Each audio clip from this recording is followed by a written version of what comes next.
আলহামদুলিল্লাহ, আমরা গত 2 সপ্তাহে নামাজের গুরুত্ব, ফজিলত এবং গত সপ্তাহে শুধু ফজরের নামাজের গুরুত্ব, ফজিলত নিয়ে আলোচনা করেছি। আজকের আলোচনার বিষয়, আমরা যে নামাজ পড়ব এটা কি একা নামাজ পড়ব না জামাতে নামাজ পড়ব, এ বিষয় নিয়ে আলোচনা। সূরাতুল বাকারার 43 নম্বর আয়াতে আল্লাহ বলেন, ওয়াকিমুস সালাতা ওয়া আতুজ যাকাতা ওয়ারকাউ মা'আর রাকিঈন। তোমরা সালাত কায়েম করো, যাকাত আদায় করো, রুকুকারীদের সাথে রুকু করো। একা করতে বলেছেন না একসাথে করতে বলেছেন? একসাথে। এই আয়াত থেকে তাফসীর কারকরা বলেন যে নামাজ যে জামায়াতবদ্ধভাবে পড়তে হবে এটা তার দলিল। সূরা নিসার 102 নম্বর আয়াত আল্লাহ বলেন, ওয়াইযা কুনতা ফীহিম ফাআকামতা লাহুমুস সালাতা ফালতাকুম তাইফাতুম মিনহুম মা'কা ওয়ালিয়াখুযু আসলিহাতাহুম। ওয়াইযা কুনতা ফীহিম ফাআকামতা লাহুমুস সালাত, যখন আপনি যুদ্ধের ময়দানে থাকবেন, যুদ্ধের ময়দানের মধ্য হতে এক জামাতকে একটি দল, 2 দল করবেন, এক দলকে নিয়ে সালাত আদায় করবেন। ওয়ালিয়াখুযু আসলিহাতাহুম, আরেক দল সৈন্য যারা অস্ত্র নিয়ে দাঁড়িয়ে থাকবে। যখন যুদ্ধের ময়দানে যাবেন, যাওয়ার পরে জোহরের রক্ত হয়ে গেছে, এখন আপনি 2 দল করে এক দলকে নিয়ে জামায়াতবদ্ধভাবে নামাজ পড়বেন, জামায়াতের সাথে নামাজ পড়বেন, আর আরেক দল অস্ত্র নিয়ে দাঁড়িয়ে থাকবে। ফাইদা সাজাদু ফালইয়াকুলু মিন ওয়ারাইকুম, যখন নামাজ শেষ হয়ে যাবে, এক দলের নামাজ শেষ, তখন তারা পিছন থেকে চলে যাবে, আবার যেই দল নামাজ পড়ে নাই তারা আসবে, এসে তারা আবার সালাত আদায় করবে। বিষয়টা ভালো করে অনুধাবন করেন, যুদ্ধের ময়দানে জামায়াতের গুরুত্বটা কতটুকু, তাহলে এমনি অবস্থায়, সাধারণ অবস্থায় জামায়াতের গুরুত্বটা কতটুকু হতে পারে। কঠিন একটা মুহূর্তে জামায়াতের সাথে নামাজ পড়ার জন্য আল্লাহ রাব্বুল আলামিন রাসূলুল্লাহকে আদেশ করছেন। এখান থেকে তাফসীর কারকরা লেখেন যে জামায়াতের সাথে নামাজ পড়া ফরজে আইন। কি ফরজে আইন? মতানৈক্য রয়েছে, কিন্তু তাফসীর কারকদের কথা এখানে যে যেহেতু যুদ্ধের ময়দানে জামায়াতের সাথে নামাজ পড়ার জন্য রাসূলুল্লাহকে আদেশ করা হচ্ছে, এমন নয় যে এক দল জামায়াতে পড়বে আরেক দল পড়বে না, ব্যাপারটা এমন নয়, বরং 2 দলকেই জামায়াতে নামাজ পড়ার জন্য আদেশ করা হয়েছে। ওয়াল তাইফাতুন উখরা লাম ইউসাল্লু ফালিসাল্লু মা'কা, এরপরে তারা এসে আবার সালাত আদায় করবে আপনার সাথে। সুতরাং নামাজের গুরুত্ব, জামায়াতের সাথে সালাত আদায় করার গুরুত্ব। সূরাতুল বাকারার 238 নম্বর আয়াত আল্লাহ বলেন, হাফিযু আলাস সালাওয়াতি ওয়াস সালাতিল উসতা ওয়া কুমু লিল্লাহি কানিতিন। তোমরা 5 ওয়াক্ত সালাত গুরুত্ব সহকারে সময় মতো আদায় করো, এর হেফাজত করো, যত্নবান হও। বিশেষ করে আসরের সালাত জামায়াতের সাথে সালাত আদায় করো। ওয়া কুমু লিল্লাহি কানিতিন, তোমরা আল্লাহ তাআলার জন্য বিনয়ীভাবে দাঁড়িয়ে যাও। এই 3 আয়াত থেকে বোঝা যায় যে জামায়াতের গুরুত্বটা কতটুকু।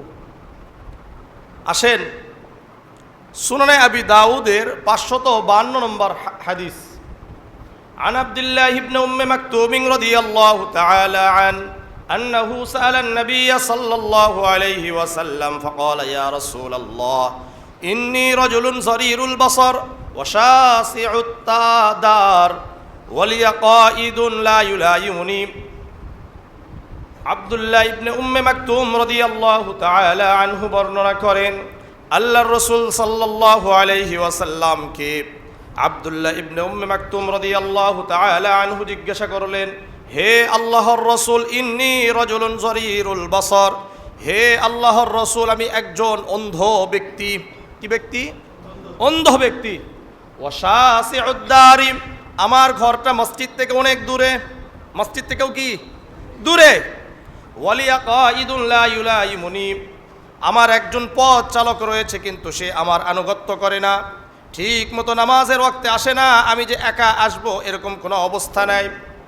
ফাহাল্লি রুখসাতুন আন উসাল্লিয়া ফি বাইতি ইয়া রাসূলুল্লাহ ইয়া হাবিবাল্লাহ, আমি কে বাড়িতে একা একই নামাজ আদায় করতে পারবো কিনা?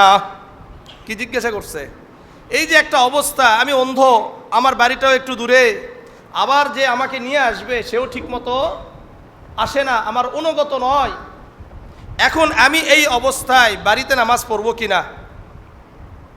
আল্লাহর রাসূল বললেন, হাল তাসমাউন নিদাআ, হে আব্দুল্লাহ ইবনে উম্মে মাকতুম, তুমি কি আযান শুনতে পাও? ক্বালা নাআম, আব্দুল্লাহ ইবনে উম্মে মাকতুম রাদিয়াল্লাহু তাআলা আনহু বললেন, হে আল্লাহর রাসূল, আমি আযান শুনতে পাই।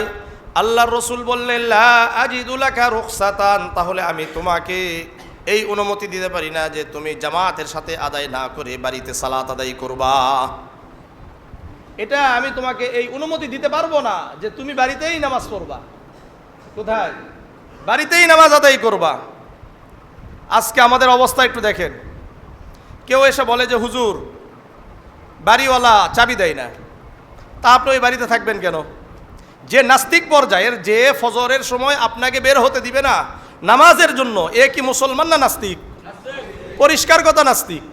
অর্থাৎ সে আপনাকে মসজিদে, তার কাছে তার বাড়ি বড়, হয়তো বা সে সেফটির জন্য করছে, কিন্তু নামাজের প্রতি তার কোনো কি নাই, ভ্রক্ষেপ নাই, নামাজের প্রতি তার কোনো গুরুত্ব নাই, নিজেও পড়ে না, অপরকেও পড়তে সে বাধা দিচ্ছে, তাহলে সে কি নাস্তিক পর্যায়ে না অন্য কিছু? বলেন,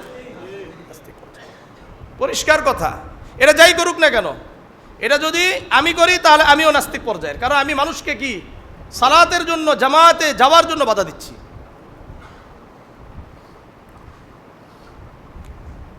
আল্লাহর রাসূল বললেন যে না না আব্দুল্লাহ, শোনো, এইরকম কোনো সুযোগ তোমার জন্য আমি রাখি নাই, এইরকম কোনো সুযোগ ইসলাম রাখে নাই।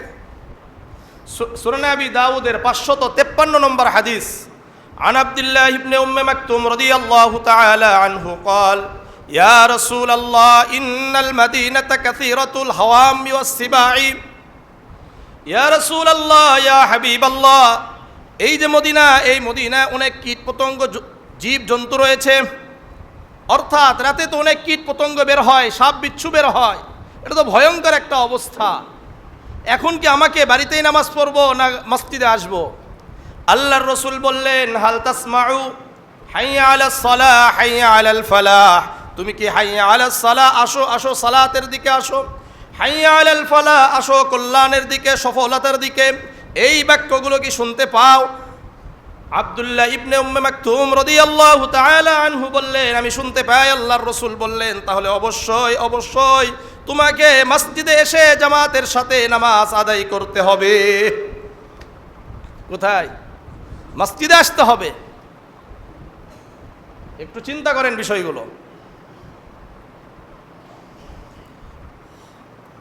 সুনানে আবি দাউদের 551 নম্বর হাদিস, عن عبد الله بن عباس رضي الله تعالى عنه قال قال رسول الله صلى الله عليه وسلم من سمع المنادي فلم يمنعه من اتباعه عذر قالوا وما العذر قال الخوف خوف أو مرض। আব্দুল্লাহ ইবনে আব্বাস রাদিয়াল্লাহু তাআলা আনহু বর্ণনা করেন, আল্লাহর রাসূল সাল্লাল্লাহু আলাইহি ওয়াসাল্লাম বলেন, যে ব্যক্তি আযান শুনতে পাইল, কি শুনছে? আযান শুনতে পেয়েছে, ফালাম ইয়ামনাহু মিন ইত্তিবাইহি উযরুন, এমন কোনো অক্ষমতা নাই যে অক্ষমতার কারণে সে মসজিদে আসতে পারবে না, এমন কোনো অক্ষমতা নাই। সাহাবারা বললেন, ইয়া রাসূলুল্লাহ ইয়া হাবিবাল্লাহ, উযর দ্বারা উদ্দেশ্য কি? অক্ষমতা দ্বারা উদ্দেশ্য কি? আল্লাহর রাসূল বললেন, খাউফুন আও মারজুন, ভয় এবং এমন অসুস্থতা যেই অসুস্থতার কারণে কোনোভাবে আসতে পারবে না, কোনোভাবেই আসতে পারবে না। ফালাম তাকবালহু মিনহু সালাতুল্লাতি সাল্লাহ, অর্থাৎ এমন কোনো ভয় নাই যে জীবনই চলে যাবে, এমন কোনো অবস্থা নাই যে একেবারেই কোনোভাবেই আসতে পারতেছে না। এই অবস্থা ছাড়া কেউ যদি বাড়িতেই নামাজ পড়ে নেয়, ওই ব্যক্তির নামাজ আল্লাহর কাছে গ্রহণযোগ্য হবে না। আল্লাহর কাছে কি হবে না? গ্রহণযোগ্য হবে না। এটা তো আমার কথা না, কার কথা? রাসূলুল্লাহর কথা। ইসলামটা কে দিয়েছে? আমি আর আপনি দিয়েছি না আমার বাপদাদা দিয়েছে? বলেন, কার বক্তব্য? যিনি ইসলামের শারে মানে হলো রাসূলুল্লাহকে বলা হয়। রাসূলুল্লাহর মাধ্যমেই আমরা ইসলাম পেয়েছি।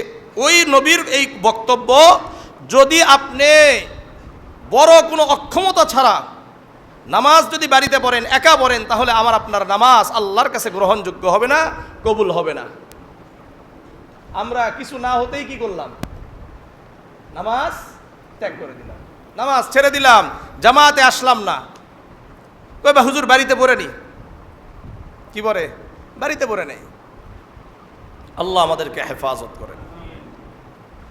সুনানে আবি দাউদের 547 নম্বর হাদিস।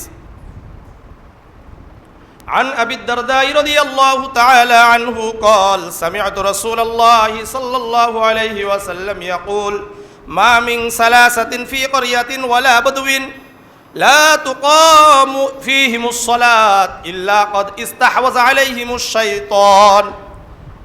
আবু দারদা রাদিয়াল্লাহু তাআলা আনহু বর্ণনা করেন, উনি বলেন আমি আল্লাহর রাসূলকে বলতে শুনেছি, কোন একটা গ্রামে অথবা শহরে তিনজন ব্যক্তি একত্রিত হয়েছে। কয়জন ব্যক্তি? তিনজন ব্যক্তি একত্রিত হওয়ার পরে ও সালাত জামাতের সাথে হলো না, ওই জায়গায় শয়তান প্রভাব বিস্তার করেছে। এদেরকে কে ধরছে? শয়তান ধরছে।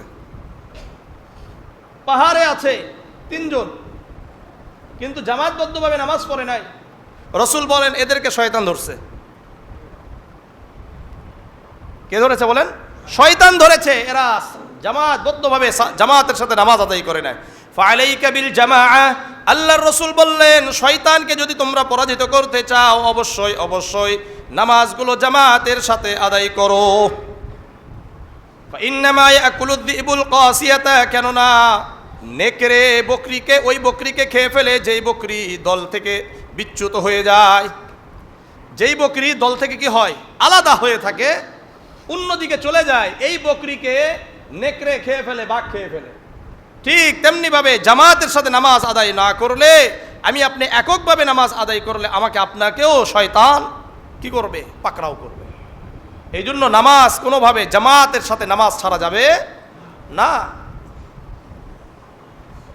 সহিহ বুখারীর 657 নম্বর হাদিস।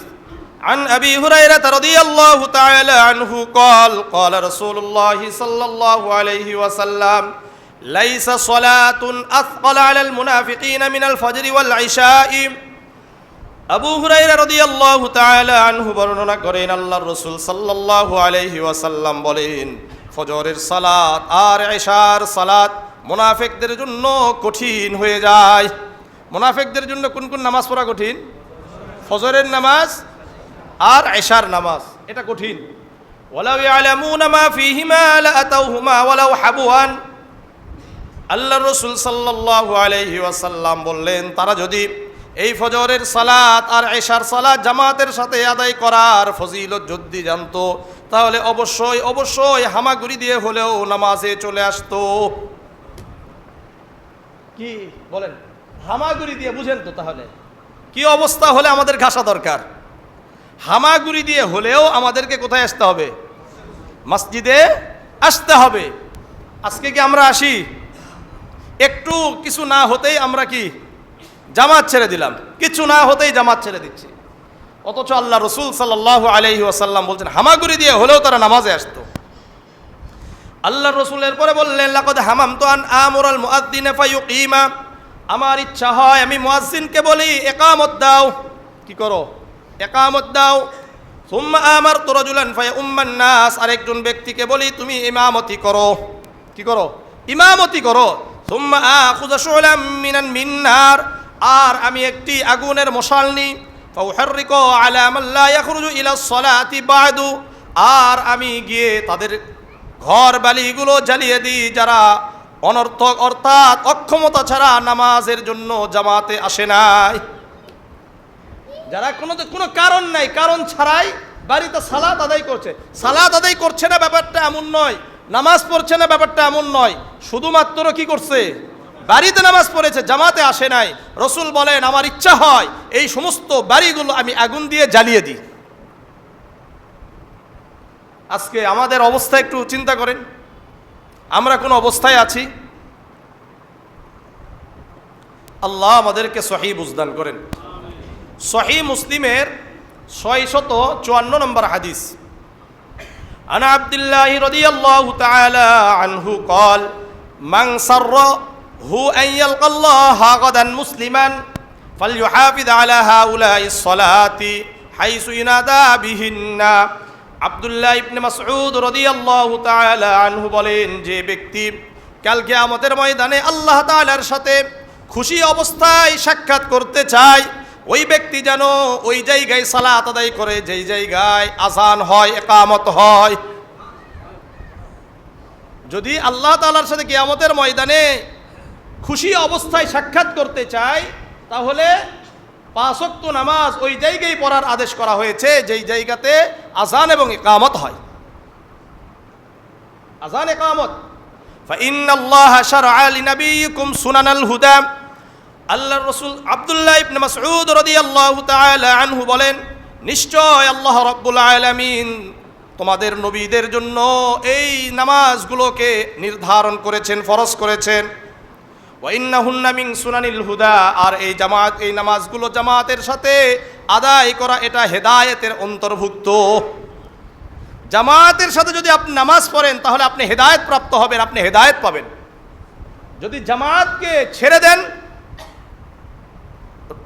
আব্দুল্লাহ ইবনে মাসউদ বলছেন, লাউ আন্নাকুম সাল্লাইতুম ফি বুয়ুতিকুম কামা ইউসাল্লি হাদাল মুতাখাল্লিবু ফি বুয়ুতিহি।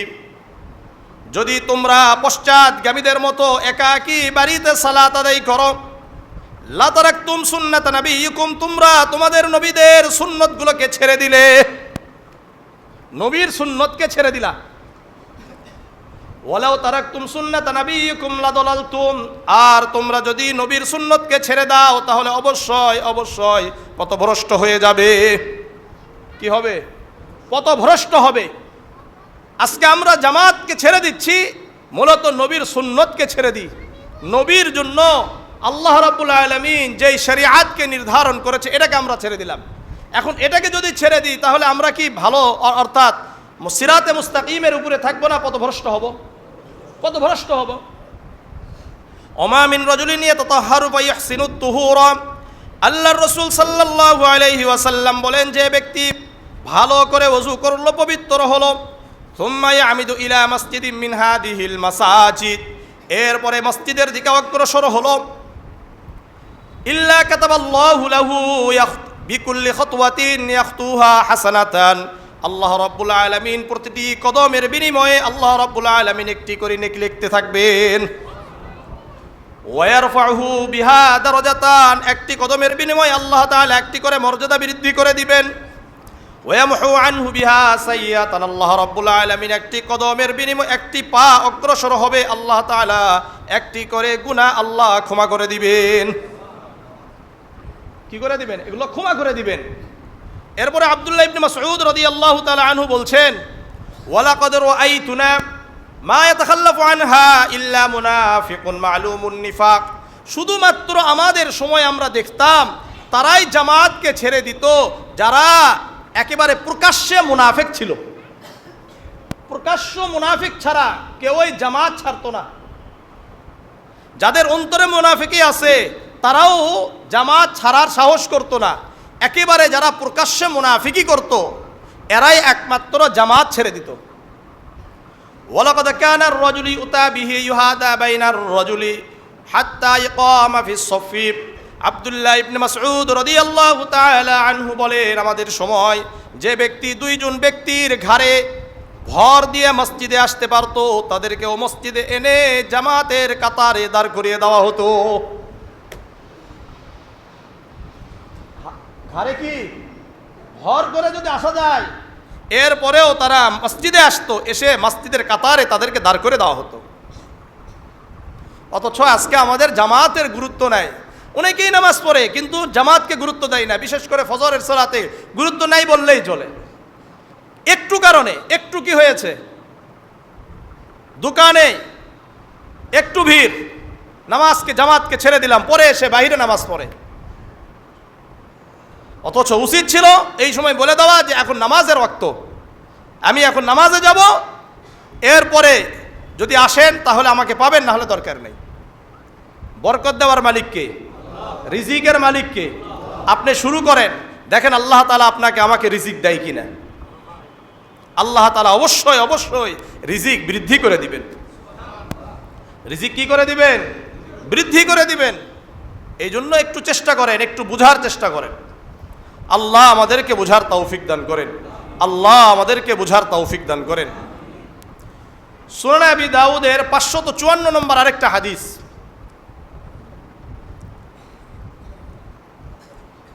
এই হাদিসের মধ্যে আন উবাই ইবনে কাব রাদিয়াল্লাহু তাআলা আনহু قال صلى بنا يوما الصبح। উবাই ইবনে কাব রাদিয়াল্লাহু তাআলা আনহু বলেন, আল্লাহর রাসূল সাল্লাল্লাহু আলাইহি ওয়াসাল্লাম একদিন ফজরের সালাত আদায় করলেন আমাদের সাথে। কোন নামাজ? ফজরের সালাত আমাদের সাথে নিয়ে আদায় করলেন। আদায় করার পরে আল্লাহর রাসূল ঘুরলেন, ঘোরার পরে বললেন, শাহিদুন ফুলানুন, উমুক কি জামাতে এসেছে, উমুক ব্যক্তি কি জামাতে আসছে? ক্বালু লা, সাহাবারা বললেন, ইয়া রাসূলুল্লাহ, উমুক ব্যক্তি জামাতে আসে নাই। ক্বালা শাহিদুন ফুলানুন, আল্লাহর রাসূল বললেন যে উমুক ব্যক্তি কি জামাতে আসছে। ক্বালু লা, আল্লাহর রাসূল বললেন জামাতে তারা আসে নাই, ওই ব্যক্তি আসে নাই। ক্বালা ইন্নাহা তাইনাস সালাতাইনি আসকালুস সালাতি আলাল মুনাফিকিন। আল্লাহর রাসূল সাল্লাল্লাহু আলাইহি ওয়াসাল্লাম বলেন, ফজরের নামাজ আর এশার সালাত, এই দুই নামাজ মুনাফিকদের উপর ভারী। কোন কোন নামাজ? ফজরের নামাজ আর এশার নামাজ, এটা তাদের জন্য ভারী, তারা পড়ে না। এই জন্য মুনাফিক চেনা একটা সহজ উপায় হলো, ফজরের নামাজে যদি জামাতে না আসে মুনাফিক। এটা আমার কথা না, রাসূল বলেছেন? হ্যাঁ, যদি মাথায় টুপিওয়ালা হয়, দাড়িওয়ালা হয়, রাসূলের ভাষ্য অনুযায়ী কি মুনাফিক? আল্লাহ আমাদেরকে বুঝার তৌফিক দান করেন। আল্লাহ আমাদেরকে বুঝার তৌফিক দান করেন। আল্লাহ আমাদেরকে বুঝার তৌফিক দান করেন। এরপরে আল্লাহর রাসূল বললেন, ওয়ালাউ তাআলামুনা মা ফীহিমা লাআতাইতুমুহুমা ওয়ালাউ হাবওয়ান। আল্লাহর রাসূল বললেন, তারা তোমরা যদি জানতে এই ফজরের সালাত আর এশার সালাতের ফজিলত, তাহলে অবশ্যই অবশ্যই তোমরা হামাগুড়ি দিয়ে হলেও ফজরের সালাতের জামাতে আর এশার সালাতের জামাতে আসতে। এই দুই সালাতের জামাত অবশ্যই তোমরা আসতা। সুতরাং আমরা ইনশাআল্লাহ এখন থেকে জামাতে নামাজ পড়বো তো ইনশাআল্লাহ। এগুলো তো গেল হলো জামাতের গুরুত্ব। আসেন, যারা আমরা জামাতে নামাজ পড়বো তাদের জন্য কয়েকটা ফজিলত বলি। 1 নম্বর, যারা জামাতের সাথে আদায় করবে তাদের নামাজ আর যারা একা নামাজ পড়বে তাদের ফজিলতের মধ্যে পার্থক্য কি? সহিহ বুখারীর 645 নম্বর হাদিস। আন আব্দুল্লাহ ইবনে উমর রাদিয়াল্লাহু তাআলা আনহু قال قال رسول الله صلى الله عليه وسلم صلاة الجماعة تفضل صلاة الفرض ب27 درجة। আব্দুল্লাহ ইবনে উমর রাদিয়াল্লাহু তাআলা আনহু বর্ণনা করেন, আল্লাহর রাসূল সাল্লাল্লাহু আলাইহি ওয়াসাল্লাম বলেন, জামাতের সাথে 1 ওয়াক্ত নামাজ আর একা একই 27 ওয়াক্ত নামাজ পড়ার সমান। অর্থাৎ আল্লাহর রাসূল বলেন, সলাতুল জামাআতি তাফজুলু সলাতাল ফজর ব27 দারাজাতান। যে ব্যক্তি জামাতের সাথে 1 ওয়াক্ত নামাজ আদায় করলো, আল্লাহ রাব্বুল আলামিন ওই ব্যক্তিকে 27 ওয়াক্ত নামাজের সওয়াব দান করবে। কত? 27। যারা মসজিদে গমন করবে আল্লাহ তাআলা তাদের জন্য জান্নাতে মেহমানের ব্যবস্থা করবেন। সহিহ বুখারীর 662 নম্বর হাদিস। عن أبي هريرة رضي الله تعالى عنه قال قال رسول الله صلى الله عليه وسلم من غدا وراح إلى المسجد أعد الله له نزله من الجنة كلما غدا أو راح। আবু হুরায়রা রাদিয়াল্লাহু তাআলা আনহু বর্ণনা করেন, আল্লাহর রাসূল সাল্লাল্লাহু আলাইহি ওয়াসাল্লাম বলেন, যে ব্যক্তি সকালে এবং সন্ধ্যায় মসজিদে যায়, আল্লাহ রাব্বুল আলামিন তার জন্য জান্নাতে মেহমানদারির ব্যবস্থা করেন। কুল্লামা গাদা আও রাহা, যখন ওই যাবে তখন ওই তার জন্য মেহমানদারির ব্যবস্থা থাকবে। যারা জামাতবদ্ধ হবে, যাদের অন্তর সর্বদা মসজিদের সাথে ঝুলন্ত থাকবে, অর্থাৎ সবসময় মসজিদে আসার জন্য অস্থির থাকবে, এই ব্যক্তিকে আল্লাহ তাআলা আরশে আজিমের ছায়াতলে ছায়াদান করবেন। সহিহ বুখারীর 660 নম্বর হাদিস, আন আবি হুরায়রা রাদিয়াল্লাহু তাআলা আনহু قال قال رسول الله صلى الله عليه وسلم سبعة يظلهم الله في ظله يوم لا ظل إلا ظله الإمام العادل। আবু হুরায়রা রাদিয়াল্লাহু তাআলা আনহু বর্ণনা করেন, আল্লাহর রাসূল সাল্লাল্লাহু আলাইহি ওয়াসাল্লাম বলেন, 7 শ্রেণীকে আল্লাহ রাব্বুল আলামিন আরশে আজিমের ছায়াতলে ছায়াদান করবেন, যখন আল্লাহ তাআলার ছায়া ছাড়া আর কোনো ছায়া থাকবে না। আল্লাহর যে একটা ছায়া আছে, আরশে আজিমের যে ছায়া, এই ছায়া ছাড়া আর কোনো ছায়া থাকবে না, তখন 7 শ্রেণীকে আল্লাহ তাআলা আরশে আজিমের ছায়াতলে ছায়াদান করবেন। 1 নম্বর আল ইমামুল আদিল, ন্যায়পরায়ণ বাদশাহ, ন্যায়পরায়ণ প্রেসিডেন্ট। যারা ন্যায়পরায়ণ হবে, দুর্নীতি করবে না, জুলুম অত্যাচার করবে, আল্লাহ রাব্বুল আলামিন এই ন্যায়পরায়ণ বাদশাকে তার ছায়াতলে ছায়াদান করবেন। 2 নম্বর ওয়াশাবুন নাশা ফি ইবাদাতি রাব্বিহি আযজা ওয়া জাল্লা, ওই যুবক, যেই যুবক যৌবন বয়সে আল্লাহর ইবাদত করে। কার ইবাদত? স্লোগান হবে কার? আল্লাহর। তাকবীর দেয় কার? আল্লাহর দেয়। তাকবীর যখন হবে তখনও দিবে, স্লোগানটা হবে আল্লাহর জন্য দিবে, অন্য কারোর জন্য স্লোগান দিবে না। আজকে আমাদের স্লোগান হয় অন্যের জন্য, রক্ত দিয়েছে আরো রক্ত দিব। আমি বলি, রক্ত কি তোমার বাবার না তোমার 14 গোষ্ঠীর? বলেন, রক্ত কার? এটা শরীর কার? এটা যদি দিতে হয়, রক্ত দিতে হয় আল্লাহ, আল্লাহ রসুলের জন্য আপনাকে রক্ত প্রবাহিত করতে হবে। এছাড়া দুনিয়াতে আর কারোর জন্য রক্ত দেওয়ার কোনো সুযোগ ইসলাম রাখে নাই। এই জন্য সূরা আরাফের, সূরা আনআমের 162 নম্বর আয়াতে আল্লাহ স্পষ্ট করে বলেছেন, কুল ইন্না সলাতি, হে নবী আপনি বলেন, কুল ইন্না সলাতি আমার নামাজ, ওয়া নুসুকি আমার কুরবানি, ও মাহইয়ায়া আমার জীবন, ও মামাতি আমার মৃত্যু, লিল্লাহি রাব্বিল আলামিন, কার জন্য? আল্লাহ। ওয়া শাবুন নাশা ফি ইবাদাতি রাব্বিহি আযজা ওয়া জাল্লা, যে যুবক যৌবন বয়সে আল্লাহর ইবাদত করবে, ওই যুবককে আল্লাহ তাআলা কাল কিয়ামতের ময়দানে যখন আর কোনো ছায়া থাকবে না, আরশে আজিমের ছায়া শুধু থাকবে, আল্লাহ তাআলা ওই যুবককে ওই ছায়াতে তাকে আশ্রয় দান করবেন। 3 নম্বর ওয়ারাজুলুন কলবুহু মুআল্লাকুন ফিল মাসাজিদ, যার অন্তর সর্বদা মসজিদের সাথে ঝুলন্ত থাকে, লটকানো থাকে, অর্থাৎ সর্বদা অস্থির থাকে, কখন আমি মসজিদে যাব। ফজরের সালাত আদায় করার পরে অস্থির হয়ে যায়, কখন জোহরের সালাত হবে, আমি মসজিদে গিয়ে সালাত আদায় করব। জোহরের সালাত শেষ, আসরের জন্য অপেক্ষা করে, আসরের নামাজ শেষ, মাগরিবের জন্য অপেক্ষা করে, মাগরিবের নামাজ শেষ, আবার এশার জন্য অপেক্ষা করে, এশার নামাজ শেষ, আবার ফজরের জন্য অপেক্ষা করে। এমন অন্তর যাদের রয়েছে, আল্লাহ রাব্বুল আলামিন আরশে আজিমের ছায়াতলে তাদেরকে ছায়াদান করবেন। 4 নম্বর রাজুলানি তাহাব্বা ফিল্লাহি ইজতামা আলাইহি ওয়া তাফাররাকা আলাইহি, 2 জন ব্যক্তি যারা আল্লাহকে ভালোবাসে, একত্রিত হয়, আবার আল্লাহর জন্য পৃথক হয়ে যায়। 5 নম্বর ওয়ারাজুলুন তালাবাতহু ইমরাতুন যাতু মানসাবিন ওয়া জামালিন ফাকালা ইন্নী আখাফুল্লাহ, যেই মানুষকে একজন সুন্দরী প্রভাবশালী নারী বলে আসো ফুর্তি করি, কিন্তু ওই ব্যক্তি বলে ইন্নী আখাফুল্লাহ, আমি আল্লাহকে ভয় করি, এই কারণে তোমার সাথে ফুর্তিতে যেতে পারবো না, তোমার সাথে আড্ডা দিতে পারবো না। এমন যদি কোনো ব্যক্তি আল্লাহর ভয়ে, পরকিয়া থেকে, এমন যদি আল্লাহ তাআলার ভয়ে, জিনা থেকে, ব্যভিচার থেকে বিরত থাকে, আল্লাহ রাব্বুল আলামিন এরকম পুরুষকে আরশে আজিমের ছায়াতলে ছায়াদান করবেন। কয় নম্বর গেল? 5। 6 নম্বর ওয়ারাজুলুন তাসাদ্দাকা হাত্তা লা তা'লামা শিমালুহু মা তুনফিকু ইয়ামিনুহু, যে ব্যক্তি ডান হাতে দান করে কিন্তু তার বাম হাত জানতে পারে না।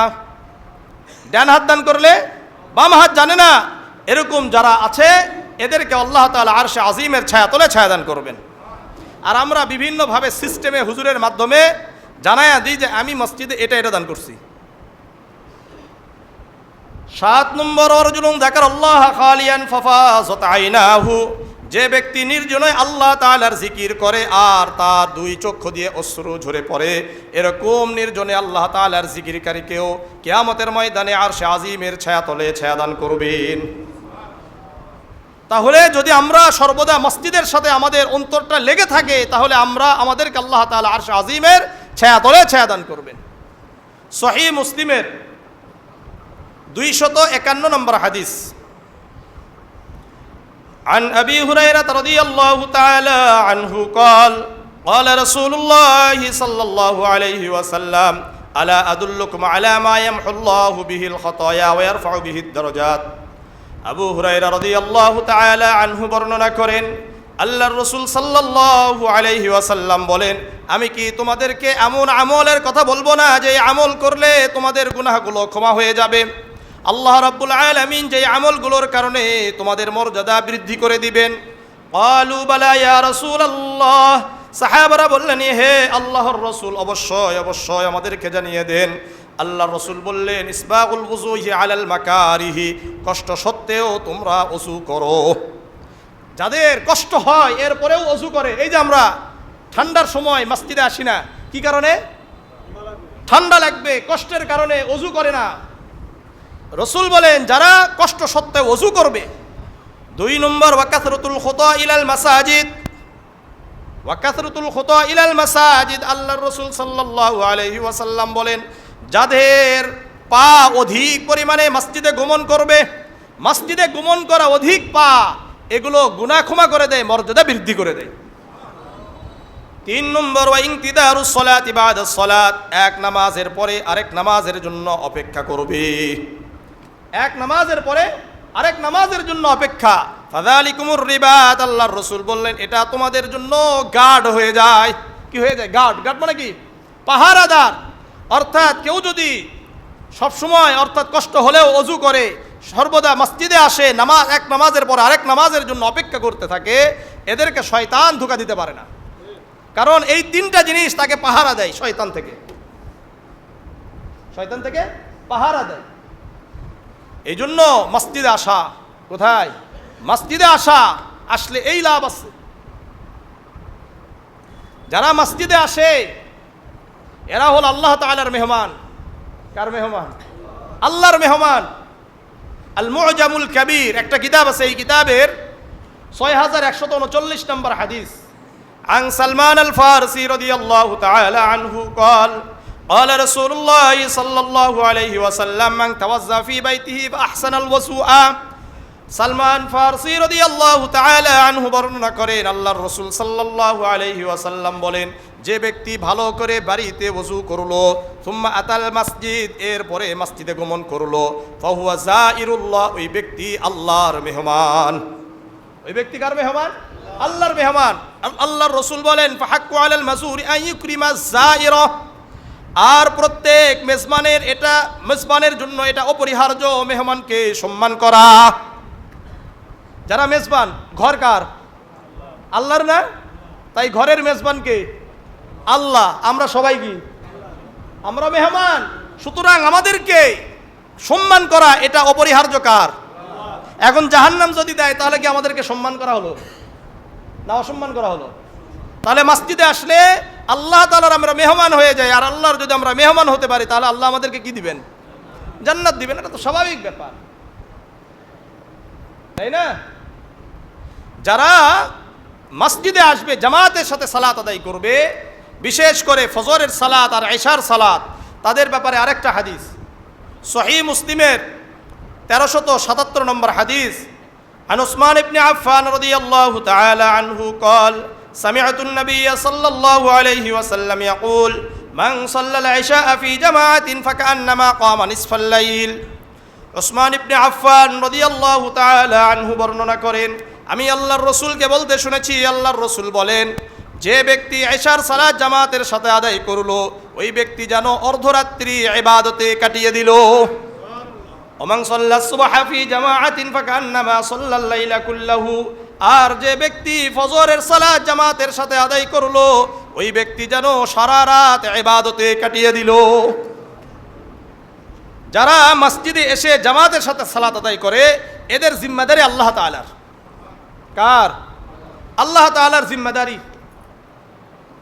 সুনানে আবি দাউদের 2494 নম্বর হাদিস এটা। আল্লাহু আকবার।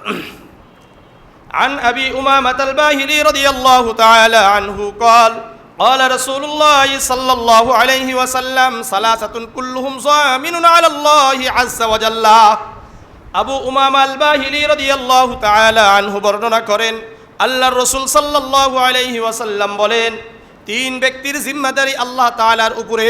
কয়জন ব্যক্তির? তিন ব্যক্তির জিম্মাদারি এটা আল্লাহ তাআলা নিয়ে নেন। রাজুলুন খরাজা গাসিয়ান ফি সাবিলিল্লাহ, একজন ওই ব্যক্তি যেই ব্যক্তি আল্লাহ তাআলার রাস্তায় জিহাদের জন্য বের হয়ে গেল, আল্লাহর দ্বীনকে প্রতিষ্ঠার জন্য বের হয়ে গেল, সংগ্রাম করলো, আল্লাহ তাআলার দ্বীন দুনিয়াতে বুলন্দ করার জন্য, উচ্চ করার জন্য বের হয়ে গেল। ফাহুয়া যামিনুন আলা আল্লাহি আযজা ওয়া জাল্লা, ওই ব্যক্তি আল্লাহ তাআলার জিম্মাদারিতে চলে যায়। ওয়া রাজুলুন রাহা ইলাল মসজিদ, আর দ্বিতীয় ওই ব্যক্তি আল্লাহ তাআলার জিম্মাদারিতে চলে যায় যেই ব্যক্তি সর্বদা মসজিদে গমন করে। পাঁচ ওয়াক্ত নামাজ পড়ার জন্য কোথায় যায়? মসজিদে যায়। ফাহুয়া যামিনুন আলা আল্লাহি আযজা ওয়া জাল্লা, এই ব্যক্তিও কি আল্লাহর জিম্মাদারিতে চলে যায়। ওয়া রাজুলুন দাখালা বাইতাহু বিসালামিন ফাহুয়া যামিনুন আলা আল্লাহি আযজা ওয়া জাল্লা, আর যেই ব্যক্তি ঘরে ঢোকার পূর্বে, প্রবেশ করার পূর্বে বলে আসসালামু আলাইকুম ওয়া রাহমাতুল্লাহ, ওই ব্যক্তি সালাম দেওয়ার পরে যদি ঘরে প্রবেশ করে ওই ব্যক্তি আল্লাহ তাআলার দায়িত্বে চলে যায়। এই জন্য আল্লাহর রাস্তায় যাওয়া দরকার না? দরকার নাই? হ্যাঁ। দ্বিতীয় নাম্বার, মসজিদে পাঁচ ওয়াক্ত আসা দরকার। আসলে কার জিম্মাদারিতে যাবেন? আর ঘরে ঢোকার সময় কি করা? আসসালামু আলাইকুম ওয়া রাহমাতুল্লাহি ওয়া বারাকাতুহু। অনেকে আবার ঘরে ঢুকতে সালাম দিতে শরম করে, এরকম আছে কিনা? আল্লাহ এগুলো থেকে হেফাজত করেন। কোথায় শরম করা দরকার আর কোথায় শরম করা দরকার নাই এটাও বুঝি না। বর্তমান আমাদের সমাজে স্বামী স্ত্রীর সাথে খুনসুটি করতে একটু, এটাকে কি বলা হয়, ইয়ারকি, তারপরে একটু হাসাহাসি করতে লজ্জাবোধ করে। অন্য জায়গায় খুব হাসাহাসি করে। যেই জায়গায় হাসাহাসি দরকার এই জায়গায় হাসাহাসি নাই, যেই জায়গায় হারাম ওখানে হাসাহাসি চলে। আছে কি নাই? আল্লাহ বুঝার তৌফিক দান করেন। বৃদ্ধ হয়েছেন তো কি হয়েছে? আল্লাহর রসুল অধিকাংশ হাদিস তো 50-এর পরের হাদিস, অধিকাংশ হাদিস 50-এর পরে নয়, 40-এর পরে আল্লাহ রসুল নবুয়ত পেয়েছেন। তাহলে 50-এর পরে বিশেষ করে খাদিজাতুল কুবরা রাদিয়াল্লাহু তাআলা আনহা তো ছিলেন কত বছর পর্যন্ত বলেন? 50 পর্যন্ত। এরপরে তো সব আয়েশা রাদিয়াল্লাহু তাআলা আনহার সাথে যেগুলো হাদিস এগুলো তো সব 50-এর পরে। 50 থেকে 63 মাত্র এই 13 বছরের মধ্যে এই হাদিসগুলো। তাহলে আপনি কি জন্য বলেন যে হুজুর আমরা বিরুদ্ধ হয়ে গেছে? আল্লাহ আমাদেরকে আল্লাহ রসুলের হাদিসগুলোর উপর আমল করার তৌফিক দান করেন। আল্লাহ আমল করার তৌফিক দান করেন। তাহলে আল্লাহ তাআলার জিম্মাদারিতে থাকতে চান তো ইনশাআল্লাহ? 40 দিন জামাতের সাথে আদায় করলে আল্লাহ তাআলা মুনাফিক থেকে নাম কাটা দিবে, জাহান্নাম থেকে মুক্তি দান করবেন। জামিআ তিরমিজির 241 নম্বর হাদিস, عن أنس بن مالك رضي الله تعالى عنه قال قال رسول الله صلى الله عليه وسلم من صلى لله 40 يوما في جماعة يدركه التكبيرة الأولى। আনাস ইবনে মালিক রাদিয়াল্লাহু তাআলা আনহু বর্ণনা করেন আল্লাহর রাসূল সাল্লাল্লাহু আলাইহি ওয়াসাল্লাম বলেন, যে ব্যক্তি আল্লাহর জন্য 40 দিন জামাতের সাথে তাকবীর উলার সাথে সালাত আদায় করে, তাকবীর উলা মানে ইমাম বলল আল্লাহু আকবার, আমরাও বললাম আল্লাহু আকবার, এইভাবে কয় দিন? 40 দিন জামাতের সাথে আদায় করে, কুতিবাত লাহু বারাআতুম বারাআতানি, আল্লাহ রাব্বুল আলামিন ওই ব্যক্তিকে দুটি পরওয়ানা দান করবেন। পরওয়ানা মানে পুরস্কার দিবেন। কুতিবাত বারাআতুম মিনান নিফাক ওয়া বারাআতুম মিনান নার, একটি পুরস্কার হলো মুনাফিক থেকে নাম কেটে দিবেন। দ্বিতীয় নাম্বার পুরস্কার হলো জাহান্নাম থেকে মুক্তি দিয়ে দিবেন। যাদেরকে আপনি আমি মসজিদে নিয়মিত যাওয়া আসা করতে দেখব, রসুল বলেন এদেরকে ঈমানদার বলে সাক্ষ্য প্রদান করো। সুনান ইবনে মাজার 802 নম্বর হাদিস, عن أبي سعيد الخدري رضي الله تعالى عنه قال قال رسول الله صلى الله عليه وسلم إذا رأيتم الرجل يعتاد المساجد فاشهدوا له بالإيمان।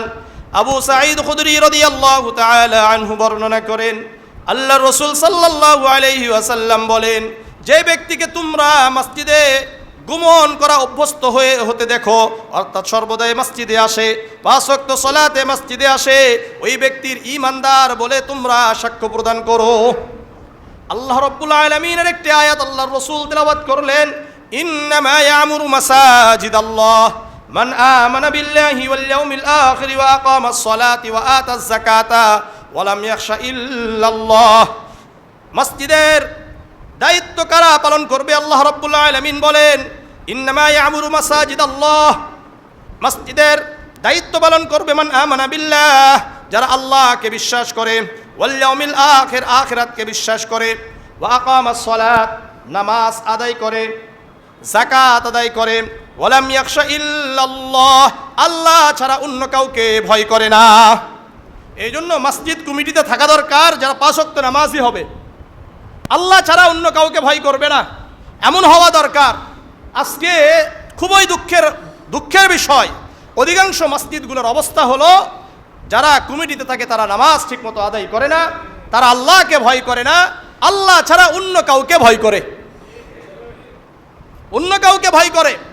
দুঃখের বিষয় হলো মসজিদের সামনে বর্তমান পলাশবাড়ির মতো জায়গাগুলোতেও মসজিদের সামনে খেলাধুলা হয় গান বাজনা করে। এটা কতটা নিকৃষ্ট একটা সমাজ ব্যবস্থা হতে পারে? আমার কথা বুঝেন নাই? কতটা নিকৃষ্ট হলে, নষ্ট হলে একটা মসজিদের সামনে গান বাজনা করে খেলাধুলা করতে পারে, এটা চিন্তার বিষয়।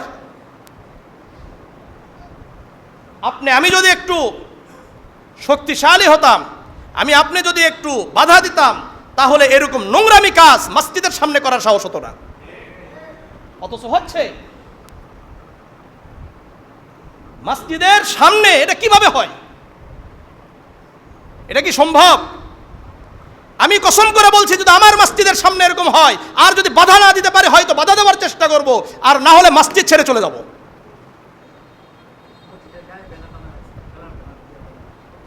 হয়তো এটা বাধা দিব, আর না হলে মসজিদ ত্যাগ করে চলে যাব।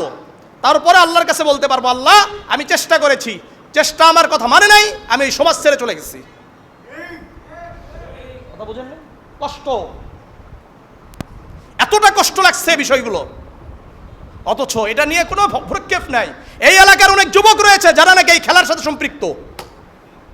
এরাই আবার পোস্ট দেয়, ইমান ইসলাম কায়েম করতে হবে, অমুক করতে হবে, তুমুক করতে হবে। কিসের ইসলাম কায়েম করবেন? আপনি মসজিদকে সম্মান করতে পারেন না, ইসলাম কায়েম করবেন আপনারা? লজ্জা থাকা দরকার। লজ্জা যদি না থাকে তাহলে আর করার কিছু নাই। মসজিদের সামনে কিভাবে এটা সম্ভব হইতে পারে? আমার এই কথাগুলো সবাইকে পৌঁছায় দিন। এটা সম্ভব নয়। মসজিদকে সামনে রেখে আপনি কিভাবে গান বাজনা করেন, খেলাধুলা করেন? খেলাধুলা করতেই পারেন, এটা নিয়ে আমার কোনো কি নাই, আক্ষেপ নাই, খেলাধুলা করতেই পারে, কিন্তু গান বাজনা কিভাবে সম্ভব এটা বলেন? আপনাদেরকে একটা হাদিস শোনেন। এই যে আমরা বালা মুসিবতের মধ্যে আছি, এটা কিছু গুনাহ আছে আমাদের। জামিআ তিরমিজির 2210 নম্বর হাদিস, عن علي بن أبي طالب رضي الله تعالى عنه قال قال رسول الله صلى الله عليه وسلم إذا فعلت أمتي 15 خصلة حل بها البلاء।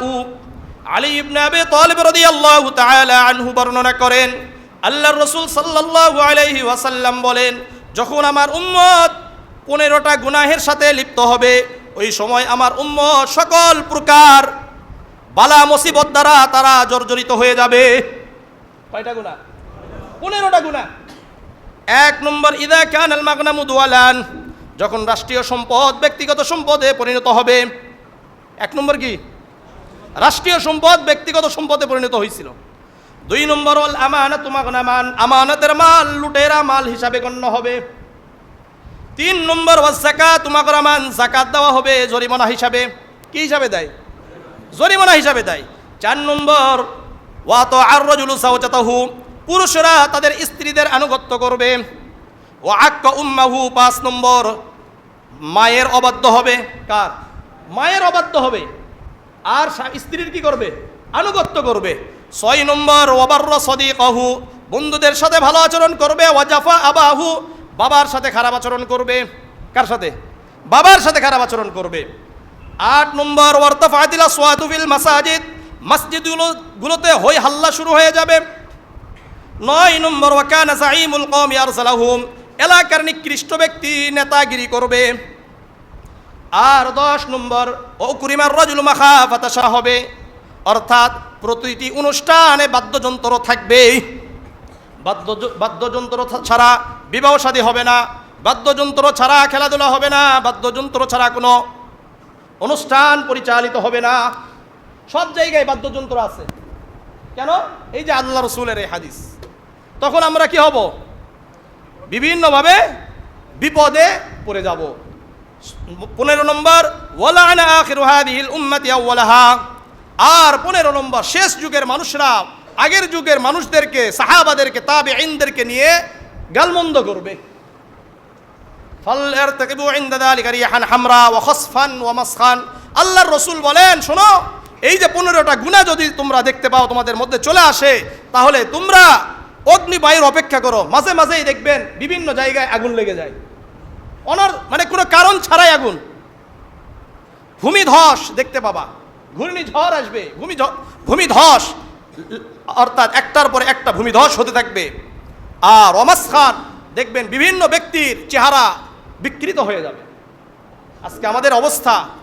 আর 2211 নম্বর তুআল্লিমা লিগাইরিদ্দিন, আরেকটা কথা আছে, ধর্ম বিবর্জিত শিক্ষা সিলেবাস চালু হবে। আমি আপনাদের কাছে উদাত্ত আহ্বান জানাবো, কথা কষ্ট লাগলেও করার কিছু নাই। মসজিদের সামনে এটা কোনোভাবে মেনে নেওয়া যায় না, এটা মেনে নেওয়া যায় না। যারা করছেন তাদেরকে তওবা করা দরকার। আর যারা সুযোগ থাকা সত্ত্বেও এটার প্রতিবাদ করেন নাই, আল্লাহর কাছে কি জবাব দিবেন, এই চিন্তা অবশ্যই আমাদেরকে করতে হবে। আল্লাহ ছাড় দিবে না এগুলোতে, কারণ এটাকে যদি একটু ভালোভাবে বলা হতো তাহলে এটা করার সাহস পাইতো না। কারণ এটা মসজিদ, এটা আপনি বলতেই পারেন যে বাবা এখানে মসজিদ, এখানে মসজিদের সামনে তোমরা গান বাজনা করার কোনো সুযোগ নাই। খেলতে পারো খেলো, কিন্তু গান বাজনা করা যাবে না, এটাই স্পষ্ট কথা। গান বাজনা করলে এখানে খেলতে দেওয়া যাবে না। এই কথা বললে কে আপনার বিরোধিতা করতো বলেন? কেউ বিরোধিতা করতো না। কিন্তু আমরা এটার ব্যাপারে কোনো কি নাই, মানে এটা নিয়ে আমাদের কোনো চিন্তা নেই, যা ইচ্ছা তাই করুক না কেন। দেখেন না অনেক সময় মসজিদের সামনে বিবাহ শাদী হয়, এখানে গান বাজনা করে, মানে এগুলো লজ্জাহীন। যাদের ভিতরে বিন্দুমাত্র লজ্জাবোধ থাকে তারা গুনাহ করলেও একটু দূরে সরে গুনাহ করে। যাদের লজ্জা নাই, ইদা লাম তাস্তাহি ফাফআল মা শিতা, যাদের লজ্জা নাই তারা গুনাহ করতে কোনো কিছু দেখে না, এদিক সেদিক তাকায় না। তো মসজিদের সামনে কিভাবে গুনাহ হয় বলেন একটু? তো যাই হোক, আল্লাহ তাআলা আমাদের সবাইকে হেফাজত করেন। আমাদের সামনে একজন মুসলমান হবে, আমরা ইনশাআল্লাহ একটু অপেক্ষা করেন, আনে নিয়ে আসেন।